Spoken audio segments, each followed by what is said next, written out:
Halimbawa, gumagana na to, ginagamit ko na nga itong grill, no? Itong ihawan na to. Paano kung kailangan ko magdagdag ng kahoy o iayos yung mga kahoy, kung uling man o kahoy yung gagamitin? Paano kung gusto mo silang itabi, nakaharang yung pinaka-grill? So, anong gagawin mo nun, mga ka-vloggers? Ang init dyan sa loob. Pag inangat mo, kukunin mo, napakainit. So, naisip ko, gawin ganito, tingnan nyo. Mga ka-vloggers, welcome po sa akin channel. Sana'y magustuhan po ninyo yung video na ito. Paki-like, share, and subscribe na lang po, mga ka-vloggers. Eto na naman po ang aking pinakabagong vlog. Hello mga ka-vloggers! Welcome po sa akin channel, ang Ferdy's Vlog. Mga ka-vloggers, hindi car aircon ang ating topic ngayon. Gusto ko lang bigyan kayo ng update dito sa aking project, yung smoke griller, roast griller. So, gusto ko napapanood ninyo hanggang sa matapos to So, para na rin sana meron akong record. Papanoorin ko kung anong mga ginawa ko dito. Kasi once gumagana na nga to, parang kala mo hindi ko ginawa, di ba?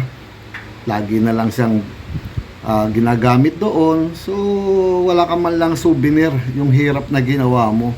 At wala rin ako naipakita sa inyo, mga ka-vloggers. Sineshare ko lang, liban sa paggawa ng aircon, paggawa ng sasakyan, paminsan-minsan may hobby ka na project na natutuwa ka habang natatapos mo Nakikita mo lagi yung pinaghirapan mo.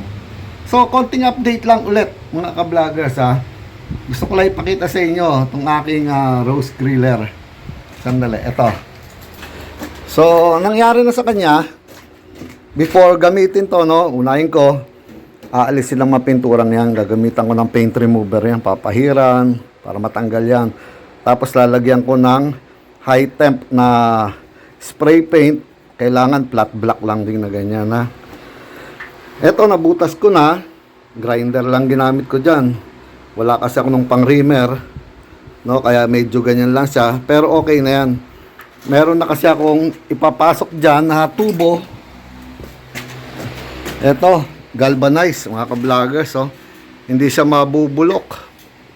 Lifetime na abutin yan.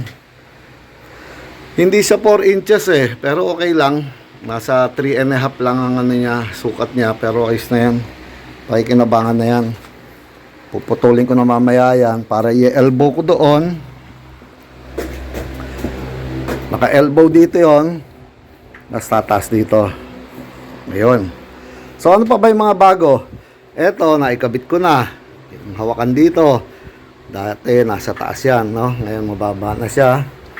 Tapos, eto, mga ka-vloggers. Hindi ko pa rin naipakita sa inyo to. Ano ba to? Galing to sa mga stud ng gulong na ginamit ko noon doon sa pampress ko ng bearing ng Everest. Ito yan So, nakaliko rito. Bakit? Kasi, once tinaas mo na, magiging stopper yan. Ayan Ayun, may mamabot lang. Stopper siya ng pinto.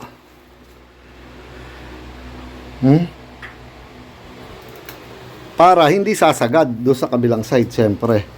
Tapos, kaya naman siya overlap dito sa kabilang side para hindi iipit once binababa mo na siya. Ayan. Alangan naman na kada ibababa mo, hinahawakan mo yung kadena mainit na yan nun pagka gumagano na. So, natanggal ko na yung isa rito. Ito, pinag-aaralan ko kung gagamitin ko. Kasi magkakaroon to ng gauge na high temp. Para nakikita ko yung temperature niya. Kung ano na ang init nito. Magiging parang cast iron kasi ito dahil sa kapal nito. So, kala mo, pag init nito, kala mo cast iron na pugon talaga to, mga ka-vloggers. Ano pa yung bago? Ano pa ba mga bago na gawa ko? Nakita niya, balot na balot ako kasi pag nagwe-welding, mga ka-vloggers, kailangan tsaka pag nag-grinder yung mga rebaba na bakal, hindi ka naman pwedeng magbasa sa gabi. So, makati. So, nagbabalot na lang ako ng katawan ko. Mabuti meron pa akong mga Pang racing gear na to. Nung panahon na nagmo-motor ako. Pasayso na yan. Oh. Pang racing. Ano pa yung mga bago? Ito na yung ating griller. Yung pinaka-grill. Mga ka-vloggers, no? Dati ang kinating ko, ito, di ba? Nakita naman ninyo nung ginagawa ko to. So, hindi ko na pinakita yung nung mga panahon na kinat ko na naman to sa ilalim. Ayan, no? Tapos nilagyan ko ng hawakan. Dalawa. Ayan. Kinat ko siya para saan? Naisip ko kasi mga ka-vloggers, halimbawa gumagana na to, ginagamit ko na nga tong grill, no? Itong ihawan na to. Paano kung kailangan ko magdagdag ng kahoy o iayos yung mga kahoy, kung uling man o kahoy yung gagamitin? Paano kung gusto mo silang itabi, nakaharang yung pinaka-grill? So anong gagawin mo nun, mga ka-vloggers? Ang init dyan sa loob. Pag inangat mo, kukunin mo, napakainit. Di ba? Ang hirap iayos yung loob, yung mga uling o kahoy sa igigilid mo. So, naisip ko, gawing ganito, tingnan nyo. Kaya, yan ang dahilan ba't kinat ko at nilagyan ko hawakan, mga ka-vloggers. Ginawa ko siyang removable. Ayan o. Malaki pa ilalabas na kaya lang tama. Ayun o. Tama lang ako dito sa hollow block eh. Ayan mga ka-vloggers, so hindi lang siya naka-steady doon. Na i-adjust ko siya palabas. Hindi ko lang ma-i-adjust pa to. Ayan, ayan. Malaki pa ilalabas sana yan, no? Nakabangga na lang dito eh. So, eto, naglagay ako ng stainless dito. Ito, stainless to mga ka-vloggers ha. Winelding ko. Kinuha ko muna yung angle na gusto kong gamitin dito. Tapos, yung dulo, binend ko. Ayan o, kung makikita ninyo ang dali. Ayan o. Binend ko rito sa bandang taas para siya magiging stopper. Ha? Dahil naglagay ako ng DF bar, deform bar, ito, na malaki. Ha? Siguro, sa normal na pag sa hardware yan, tawag siguro dyan 3/4, pero mga 5/8 lang siguro ang sukat yan. Mahigit sa 1/2 yan. So, kinapit ko doon sa yero na kinating ko pa dito sa ating bakal. Tapos, ayan na, winalding ko rito. Sa ating grill. Ngayon, naglagay ako ng parang, yan o, yung hook na yan. Kabilaan. Ayan. Para saan ba yan? Siya ang magiging guide dito para na ilalabas mo to. Ha? Oh. Pwede mo siya ilabas ng ganyan at aayusin mo na yung mga baga mo rito sa loob, mga ka-vloggers. Ayan. Tingnan nyo ha. Pinag-isipan ko lang yan eh. Pinag-aralan ko. Paano ka ako kung mainit na to or nagluluto ka tapos nakita mo bumababa na yung temperature, kailangan mo dagdagan ng uling o on pa man na pamparingas mo dyan sa loob, alangan namang bubuhatin mo yung buong grill na to, ilalabas mo, napakainit lahat yan, o salab ka rito. So, binigyan ko ng madaling technique. Hinuhugot lang. Hatakin mo, ayusin mo sa dyan, kung ano man ang gusto mo, tapos ibalik mo sa ulit. Kaya lang ha, nakasagad ako rito mga ka-vloggers. Kaya ayan. Sa isa. Ayan o. Oh. Nakita nyo, ayan o. Yun na. Oh. Lapat na siya uli sa dati niyang pwesto. Oh. Diba? Easy. Walang paso. Oh. Andyan na yung ihaw mo. Suporta pa kasi malambot lang to eh. Pag hindi mo malambot, pero siyempre pwede mag-bend yan sa init. So pwede mo na siyang hatakin. Ayan, ulitin natin. Sige, talaga mahirap dito sa pwesto ko eh, ha? Sabit ako rito. Ngayon, may guide. So hindi siya pwedeng gumanon. Mahulog yung mga iniihaw mo. Ngayon, yung mga iniihaw mo, pag gusto mong check upin, gusto mong tignan kung ano na ang kalagayan niya, kung luto na ba o ano, hindi yung doon ka sa init. nakasalab kang ginitingnan mo doon. Hindi, hatakin mo lang siya. Ilabas mo siya ng ganyan at matche-check mo na siya kung ano na ang lagay niya. Kung dapat mo bang dagdagan ng kahoy o uling man ang gagamitin mo, nakalabas siya rito. So, lahat yan ipabor sa plano ko at ayan o. Oh, galing. Lapat uli. Tapos, balik mo na siya uli. Galing. Isa pa. Ano pa ba ang bago rito? Sa na kayo, pag-isa ko dahil gumagawa nga ako mga ka-vloggers eh. Eto. Pakita ko lang ulit sa inyo. Naglagay ako ng foldable na table dito. So, eto mga ka-vloggers, panoorin nyo. Tingnan nyo. Yun. Ito, nilagyan ko rugby dahil naalis kanina eh. Yan na. Okay na. So, yan. Yung foldable bracket na yan, nabibili lang naman yan online. Tapos, gumawa na naman ako nitong bakal dito. Yan. Gagrinderin na lang ulit yan. Na pag kung saan siya ibobolt, ang kapal na naman ng bakal niya. Ayan. So, pag gusto mo ibaba, ito lang. Ayan, saka yung isang cambio ron. Dali lang, hawak ko kasing camera. Yun lang, ganun ka-easy mga ka-vloggers. Magkakaroon din dito yan, isa pa, dalawa yan eh.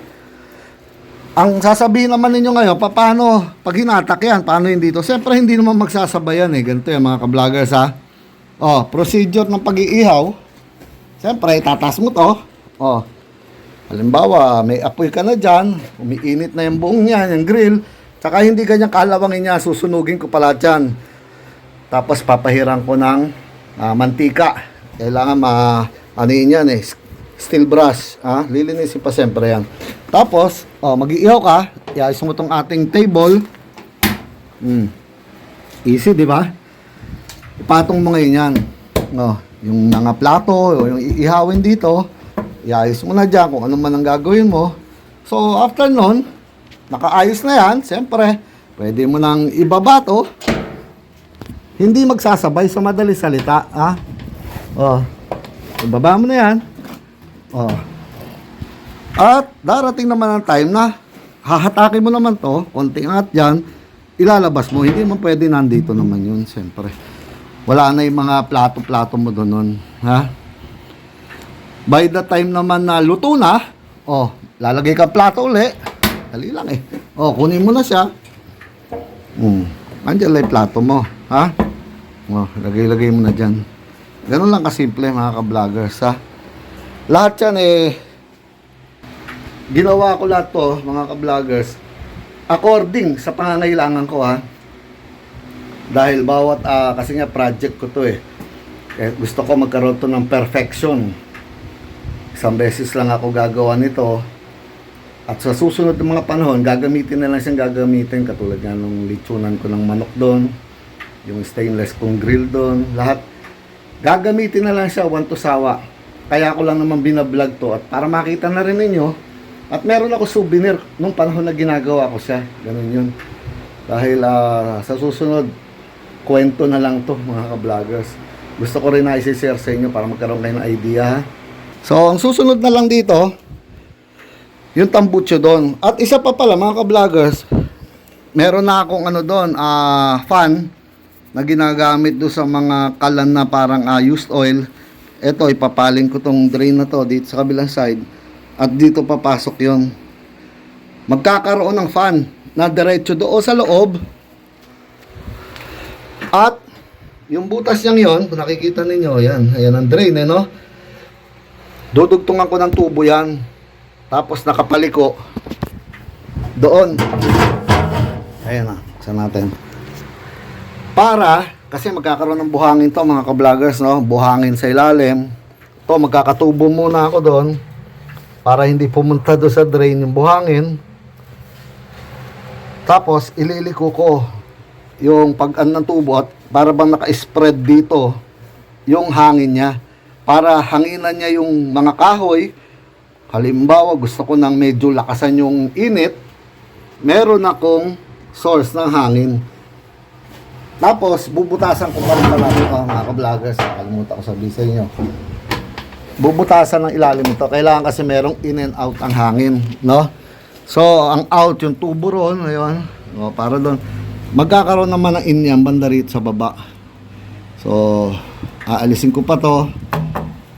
Dahil gagrinderin ko yan. Tapos, maglalagay ako mga butas dito. Yan, butas sa ilalim na siguro mga 1/2. Mga madalang lang naman. Tapat nung kahoy o nung uling. Sa ibaba ng grill. So, banda rito yon. Mga ilan, hanggang doon yan, paikot. Siguro hanggang dito, maaaring magkaroon lahat yan. Para may source ng hangin. In na hangin. At doon naman ang out. Hindi ko na siya gagawin na kamukha ng ginawa ko doon sa pugod na merong parang adjustment na ganun. Dahil ito, pag gusto ko ng hangin, susuplayan ko to. Galing dito sa ilalim, may fan. Kung gusto ko pag-aaralan ko pa ko nung performance niya. So, butas muna lahat yan dyan. Kakaroon ng butas. Ito, naalis na rin to. Rugby na naman to. So, ganun ang mangyari. Konting butas na naman yan. Paikot, hanggang dito sa kabila yan. Palapit na ng palapit, mga ka-vloggers. So, ayun. Magkakat na lang ako rito. Siguro, pangit naman kung masyado kong hahabaan dito. Siyempre, alam nyo naman yung pangit kalalabasan. Kailangan medyo dikit lang dito yung tubo. Pag out nyo rito, lalabas ka agad. Pakyat. Siguro mga hindi man naabot ng 3 feet siguro. Yun. Yan ang kasunod na project dito, mga ka-vloggers. Kita nyo naman, ang ganda, di ba? Pinaghihirapan yan at talagang pinag-iisipan ko. Ayan, Sinare ko lang ulit sa inyo, mga ka-vloggers, Dahil para lang sa idea, kung sakaling gusto ninyong gayahin, kumuha kayo ng idea, kung gusto niyo magnegosyo ng ganyan, pakikinabangan po ninyo. At isa na rin, sa lagi ko sinasabi, para meron akong record. Napapanood ko anytime na gusto ko siya makita. Dahil sa susunod, kwento na lang lahat to. Dahil gagamitin mo na lang gagamitin, hindi mo na alam paano mo ginawa. Gaya nga ng mga machine ko rin, ganun nangyari. Dahil wala pang YouTube nung araw yata. Hindi ko pa kilala YouTube noon. Hindi ko alam na napakaganda pala ng YouTube. Salamat sa YouTube. So, sa susunod siguro, na pagbablog ko nito, ginagamit ko na siya, nag-iihaw na ako, nag-roast na, bibili ka ng baka, tapos iluto mo dyan, meron na rin isang temperature na nakakabit dito, meron na yun, kaya lang hindi pa nakakabit, mga ka-vloggers. So, paano po? Sinare ko lang ulit sa inyo ang bagong mga nangyari dito sa aking smoke griller, roast griller. Ano pa po ba sasabihin ko, mga ka-vloggers? Eto na naman po ang pinakabagong edisyon ng aking vlog. Paalam, mga ka-vloggers. Paalam po. Listen kayo, pausa ko. Dahil talagang siningit ko lang yung pagbablog na to para mapanood ninyo. Ingat po kayo, mga ka-vloggers. Ingat po kayo.